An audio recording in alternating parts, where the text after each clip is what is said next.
Avec l'astuce précédente, nous avons appris à ouvrir un formulaire de mise à jour sur un emplacement précis grâce au code VBA Access. Il était question de faire correspondre les identifiants. Mais après modification dans la table source et de retour sur le formulaire parent, nous avions constaté que les informations restaient figées. C'est simplement l'affichage qui travaille en mémoire et qu'il convient d'actualiser. Et c'est ce que nous proposons de découvrir ici. Pour la mise en place de cette nouvelle astuce VBA Access, nous suggérons de récupérer la base de données des travaux précédents. Et comme toujours, cette base est offerte au téléchargement depuis le site bombache.fr. Après l'avoir ouverte dans le volet de navigation, je vous invite à double-cliquer sur le formulaire FCOM pour l'exécuter. Puis, avec la barre de navigation en bas à gauche de l'écran, d'atteindre par exemple le 4e commercial. Ce formulaire archive les chiffres réalisés par chaque commercial issus de la table commerciaux. Et dans le même temps, elle fixe les objectifs à atteindre. Dans le cas de ce commercial, le chiffre réalisé est inférieur à l'objectif. C'est la raison de cette couleur orange dynamique qui surgit automatiquement. Avec la souris désormais, je vous propose de pointer sur la zone de son identifiant. Et comme vous pouvez le voir, un autre formulaire surgit. Il s'agit du formulaire F-valide. Il restitue fidèlement les informations du commercial qui était en cours de consultation depuis le premier formulaire. C'est le défi que nous avons relevé dans l'astuce précédente, qui consistait à atteindre un enregistrement précis sur un autre formulaire, et ce, par le code VBA Access. Le rôle de ce nouveau formulaire est de réajuster l'objectif fixé au commercial à l'aide de la dernière zone de saisie. C'est d'ailleurs la seule qui est disponible à la modification. Et donc, dans cette zone, nouvel objectif, je vous propose par exemple de saisir la valeur de 38 000 pour 38 000 €, c'est-à-dire un objectif révisé à la baisse. Puis, de cliquer sur le bouton Valider. Comme vous pouvez le constater, le formulaire F-valide se ferme et rend la main au formulaire FCOM. Mais un fait notable se dresse. Malgré la modification de l'objectif entreprise depuis le formulaire F-valide, sa valeur n'a pas varié sur le formulaire FCOM. De fait, la couleur de mise en valeur n'a pas changé.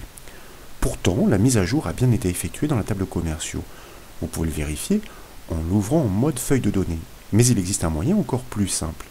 Avec la barre de navigation, je vous propose d'avancer d'un enregistrement, puis de revenir d'un enregistrement vers l'arrière.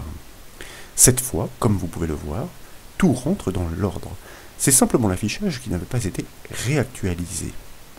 Le nouvel objectif est bien pris en compte et de fait, la couleur dynamique s'ajuste automatiquement pour du vert ici puisque le chiffre est bien supérieur à l'objectif. Pour que l'affichage du premier formulaire soit automatiquement actualisé à validation de la modification par le second formulaire, nous devons simuler le même principe par le code VBA. Après mise à jour dans la table source et fermeture du second formulaire, nous devons nous déplacer au travers des enregistrements pour revenir sur le numéro de celui qui était en cours de consultation. C'est ainsi que l'actualisation s'opérera automatiquement. Cependant, un obstacle se dresse. À peine le clic est-il entrepris sur le bouton Valider que le formulaire F-valide se réinitialise sur le premier enregistrement de la table commerciaux. En conséquence, la trace du numéro à atteindre sur le premier formulaire pour actualiser l'affichage est perdue. L'astuce consiste à mémoriser ce numéro dans une variable publique, c'est-à-dire en dehors de toute procédure de code. Par exemple, après saisie du nouvel objectif dans la dernière zone de texte. Nous pourrons ainsi exploiter sa valeur à la fermeture du formulaire pour bouger dans les enregistrements et revenir au point de départ. Pour procéder, dans le volet de navigation, je vous invite à cliquer droit sur le formulaire F-navigue, puis dans le menu contextuel à choisir le mode création. Dès lors, sur le formulaire en conception, je vous propose de cliquer sur le bouton Valider pour le sélectionner, d'activer l'onglet Événements de sa feuille de propriété et de cliquer sur le petit bouton associé à son événement au clic. De fait, nous basculons dans l'éditeur VBA Access, plus précisément entre les bornes de la procédure Valider-clic.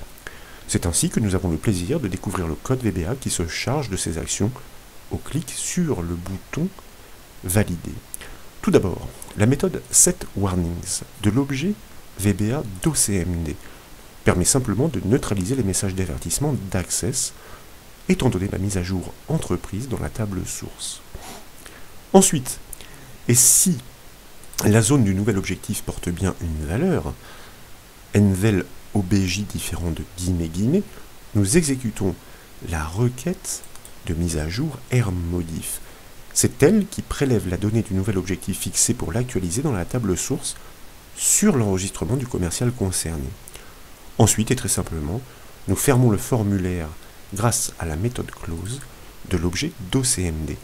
Et effectivement, nous constatons qu'aucune action n'est ensuite entreprise pour actualiser les informations du premier formulaire.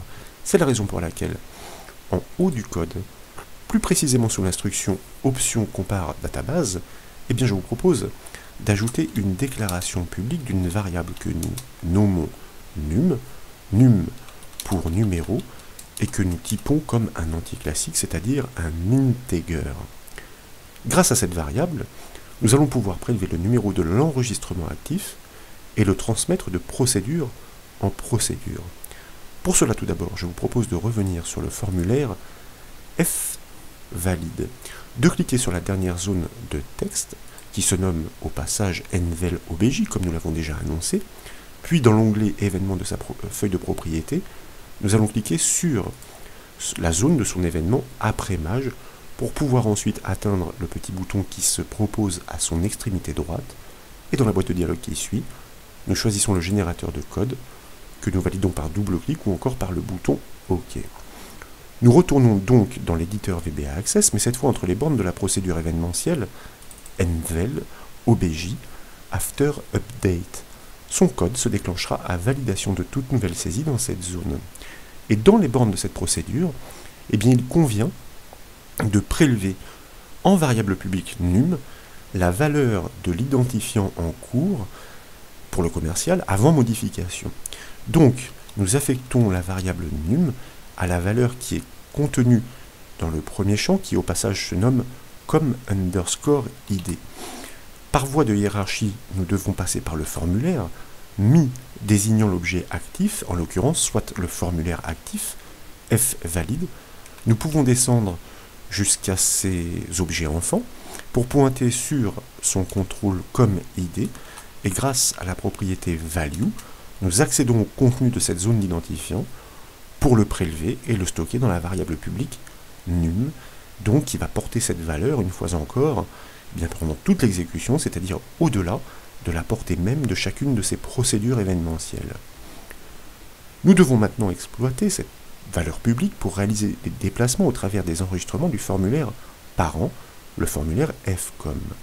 Et ces déplacements doivent intervenir après la mise à jour par la requête rmodif pour que l'affichage puisse être actualisé en tenant compte de la donnée modifiée. C'est la raison pour laquelle, dans l'enchaînement, je vous propose de cliquer à la toute fin de la dernière ligne de l'instruction conditionnelle de cette procédure valide-clic, c'est-à-dire une fois que le formulaire est fermé, et nous allons exploiter notre précieux objet d'OCMD une fois encore, mais cette fois-ci, voyez-vous, avec sa méthode goToRecord, qui signifie littéralement d'atteindre, d'aller, sur un emplacement précis, sur un enregistrement précis. Un enregistrement de quel élément? En premier argument, vous voyez que l'intelligence se déclenche, nous lui passons le paramètre ACDataForm. Nous lui indiquons qu'il s'agit de bouger au travers des enregistrements d'un formulaire. En deuxième argument, quel est le nom de ce formulaire entre guillemets? Nous lui indiquons qu'il s'agit du formulaire f_com. Et ensuite, quelle est la méthode de déplacement? S'agit-il de créer un nouvel enregistrement, d'aller au dernier, au premier, au suivant, au précédent? Non, nous souhaitons nous rendre sur un emplacement précis. Alors nous aurions pu utiliser ACFirst d'ailleurs.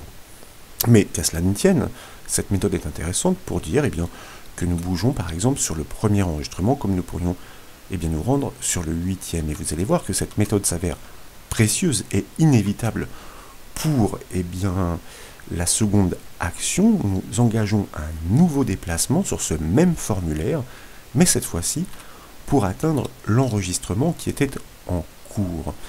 Et le fait d'engager ces déplacements, c'est-à-dire De sortir de l'enregistrement actif pour revenir dessus va permettre de re-questionner la base de données dans laquelle il y a eu cette modification de valeur pour pouvoir l'actualiser de façon transparente à l'affichage.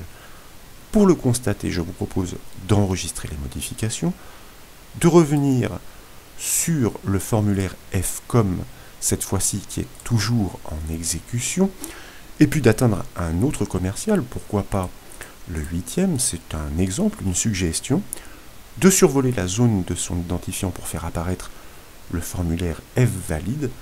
Et voyez-vous ici, comme ce commercial marche très fort, eh bien nous allons le motiver en lui fixant un objectif encore supérieur à 90 000 €. Nous pouvons cliquer sur le bouton Valider et aussitôt, vous remarquez que le formulaire F-valide s'efface, certes pour rendre l'affichage au formulaire FCOM, mais surtout, vous constatez avec plaisir que de manière transparente pour l'utilisateur, comme nous l'avions dit, en même temps que la donnée de l'objectif est automatiquement mise à jour, la couleur contextuelle qui était verte est adaptée dynamiquement. Et pour cela, ce sont quelques triviales instructions VBA Access qui ont été nécessaires. Voilà donc pour cette nouvelle astuce, j'espère qu'elle vous a plu. Si c'est le cas, et comme toujours, je compte sur vous pour mettre un petit j'aime à la vidéo, et comme vous le savez, vous pouvez retrouver toutes les astuces, décidément je survole cette zone, toutes les astuces, disais-je, et toutes les formations sur le site bombache.fr. Je vous remercie.